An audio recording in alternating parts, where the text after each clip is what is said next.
Olá a todos, aqui quem fala é o Heitor Carvalho e sejam muito bem-vindos à quarta rodada do Campeonato Mundial Feminino de Xadrez de 2016. Até a terceira rodada nós temos um resultado de 2 pontos para a desafiante, a chinesa Hou Yifan, contra 1 ponto da atual campeã mundial, a ucraniana Maria Muzychuk. E agora na quarta rodada nós temos a Hou Yifan jogando com as peças brancas e a Maria Muzychuk jogando com as peças negras e precisando da vitória para conseguir igualar a disputa desse match, certo? E nós tivemos nessa partida uma repetição da abertura da partida número 2. Então estou passando aqui rapidamente os lances da abertura. Se você quiser entender o porquê que esses lances foram jogados, confira lá a análise da partida número 2. E agora, depois de 8 lances, as negras jogaram bispo em E6. Aqui, na partida número 2, as brancas tinham jogado bispo em E3. Só que hoje, a Hou Yifan decidiu jogar, ao invés de bispo em E3, o lance C3. Esse lance tem o objetivo de abrir caminho para o bispo atacar esse cavalo, incomodar esse cavalo na casa E4, já que esse bispo batendo nesse peão aqui na casa D5 não teria muito futuro. A gente já comentou isso lá na partida número 2. As negras continuam com o bispo em E7, desenvolvendo seu bispo, abrindo caminho para o roque. Bispo em C2. E aqui um lance interessante das negras. Elas jogaram o bispo que estava em E6 na casa G4. Talvez você já tenha ouvido falar que não é muito recomendado você jogar a mesma peça 2 vezes na abertura sem que você tenha terminado de desenvolver suas outras peças, certo? Aqui as negras tinham jogado primeiro bispo em E6, depois bispo em G4, sendo que elas ainda não desenvolveram sua dama, não rocaram, não trouxeram suas torres aqui para o jogo. Então, parece que as negras estão indo contra esses princípios enxadrísticos, certo? Só que elas têm uma ideia interessante aqui. As negras estão cravando o cavalo aqui em F3, o cavalo não pode sair, porque senão a dama aqui em D1 vai cair. E o cavalo é a única peça que está defendendo o peão na casa E5, que está sendo atacado pelo cavalo em C6, certo? Quer dizer, esse cavalo virtualmente não defende mais esse peão, já que se o cavalo capturar aqui, o cavalo em F3 não pode recapturar, então as brancas perderiam um peão. Além disso, as brancas também sentem que estão com a dama cravada em D1. Essa dama não pode sair dessa diagonal, por exemplo, para E1. Por quê? Se a dama sair dessa diagonal, as negras vão capturar o cavalo em F3, e a única peça que pode recapturar em F3, se a dama não estiver mais aqui, é o peão de G3. Capturando com o peão, as brancas teriam peões dobrados aqui na coluna F, certo? Mas, Heitor, você não falou em alguma partida passada aqui desse Mundial que seria interessante para as brancas dobrarem esses peões na coluna F, já que elas teriam o par de bispos para compensar? Naquela partida, sim. Por quê? Os bispos já estavam aqui, muito bem posicionados, atacando a posição negra. Hoje não. Os bispos não estão tão bem posicionados assim. Na verdade, apenas o bispo em C2 está num posicionamento razoável. O bispo em C1 nem desenvolveu ainda. E além disso, as brancas não desenvolveram praticamente nada, certo? Elas têm muita coisa para desenvolver ainda. Com tanta desvantagem no desenvolvimento, ainda ter a desvantagem dos peões dobrados não seria nem um pouco interessante para as brancas. Então, basicamente são essas as ideias que as negras têm por trás do lance bispo em G4. As negras respondem com H3, tentando forçar esse bispo a capturar o cavalo logo.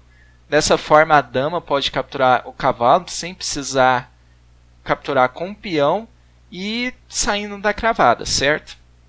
Só que as negras recuam mantendo a cravada, bispo em H5. E aqui as brancas fizeram um lance que eu considero ousado, que foi o lance G4. Por que eu considero ousado?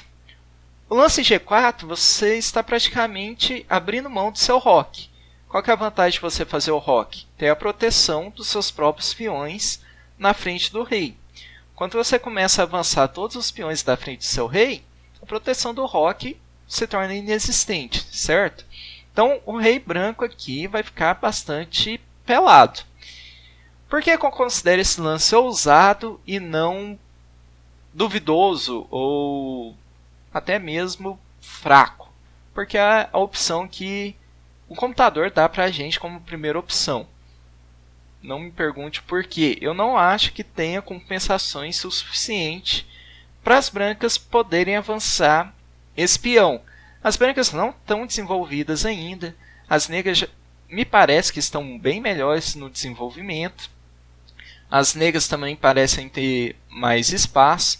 De repente você começa a abrir o seu próprio rock. Me parece bastante duvidoso esse lance branco.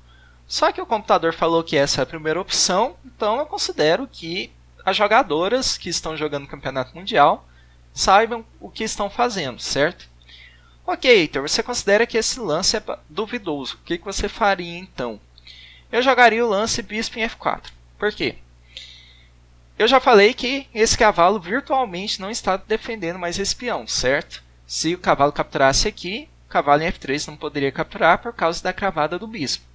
Então eu viria para defender esse peão, já que o meu cavalo não defenderia esse peão.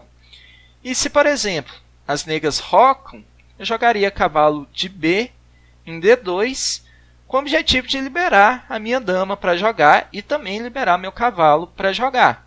Já que dama e cavalo nessa diagonal, eu considero que os dois estão cravados. Na hora que eu trago cavalo de B para D2, eu permito que minha dama saia dessa diagonal. Eu liberto minha dama, certo? Além disso, eu liberto o cavalo na casa F3. Ele também pode voltar para o jogo agora. Mas não foi isso que as jogadoras fizeram, que a Rui Fan fez, né, de brancas.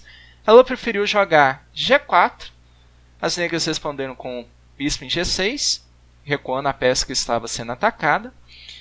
E as brancas oferecem a troca de cavalos aqui na casa D4. As negras aceitam. E qual foi o objetivo das brancas com essa troca de cavalos?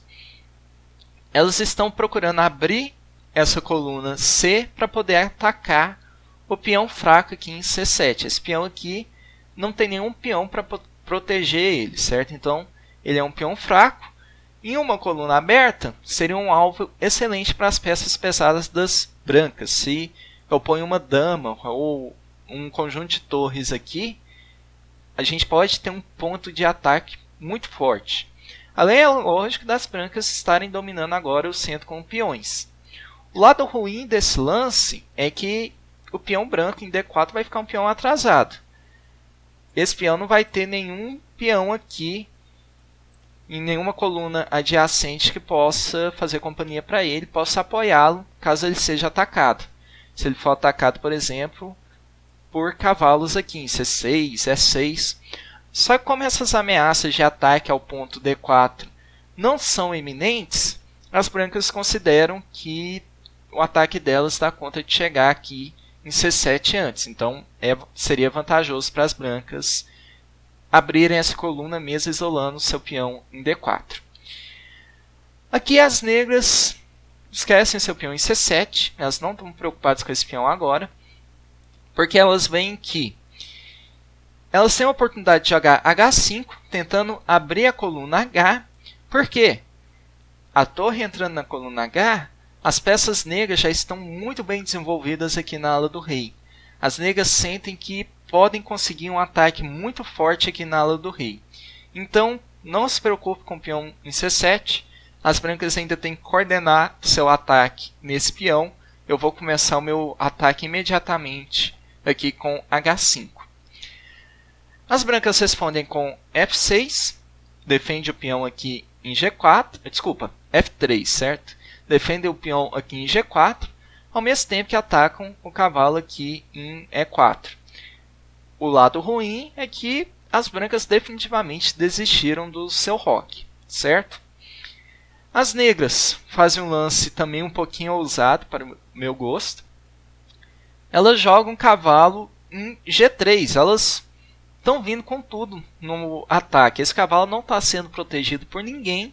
Só que as negras já calcularam um ataque nas peças brancas e tem confiança de jogar cavalo em G3 sem proteção nenhuma, elas consideram que o seu ataque vai chegar a tempo suficiente para elas não terem a desvantagem de perder esse cavalo.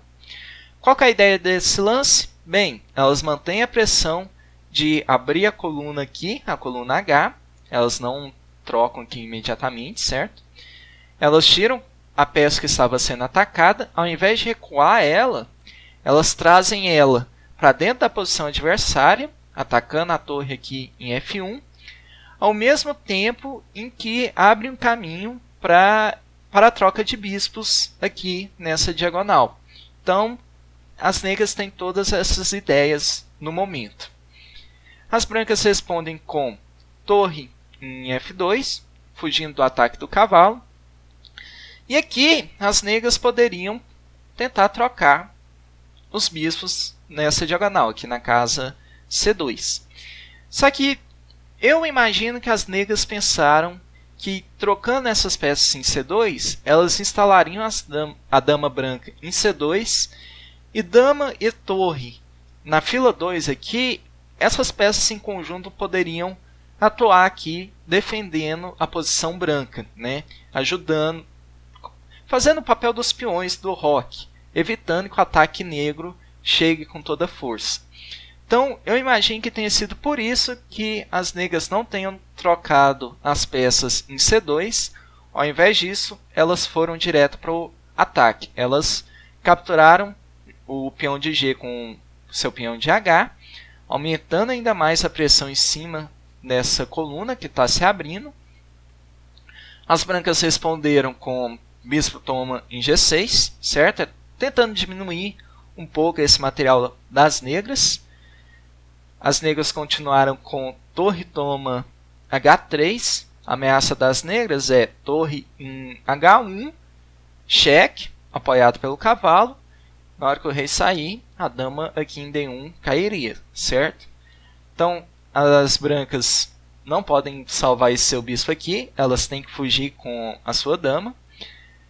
E aqui um lance interessante das negras, bispo em C5. Na hora da partida, eu não entendi de forma alguma por que as negras estavam entregando esse bispo de mão beijada para as brancas. Tanto é que as brancas capturaram esse bispo depois de pensarem meia hora, mas elas capturaram. Qual que é a ideia por trás de bispo em C5? O bispo, quando ele estava aqui em E7, ele estava atrapalhando o caminho da dama para se juntar aqui ao ataque. Eu não preciso desse bispo no momento, então tira o bispo aqui do caminho, pode ficar com esse bispo se você quiser, brancas. Eu vou trazer minha dama para cá e aumentar o meu ataque aqui em cima do seu rei. Então a ideia de bispo C5 é essa. E aqui as brancas pensaram durante 32 minutos, se eu não me engano, antes de fazer o lance dama toma C5. Elas tiveram que calcular muito bem para não cometer nenhum deslize, porque o ataque negro aqui está muito forte. Então, qualquer deslize, qualquer lance errado aqui, as brancas vão perder a partida. Então, elas capturaram o bispo em C5, ameaçando dama em C6, dando cheque ao mesmo tempo que a torre em A8 está sendo atacada. Quer dizer, se as negras trazem a sua dama aqui para ataque, elas perdem a torre aqui em A8, ok? As negras respondem com torre em H1, cheque, rei em H2, e aqui vem uma combinação interessante. As negras dão cheque novamente, e ao invés de capturar o cavalo ou a torre, as brancas são obrigadas a jogar em G1 novamente. Torre em H1 e as jogadoras acordam empate. Bem, mas por que nessa situação aqui o rei não pode capturar nem o cavalo, nem a torre? Vocês estão vendo que a dama está entrando aqui na posição, certo? Se eu capturar o cavalo em G3, eu sinalizei aqui verde como sendo uma peça que as brancas capturaram, no caso o cavalo. Então as brancas ganharam uma peça, certo? Dama em H4, cheque, sendo apoiada pela torre.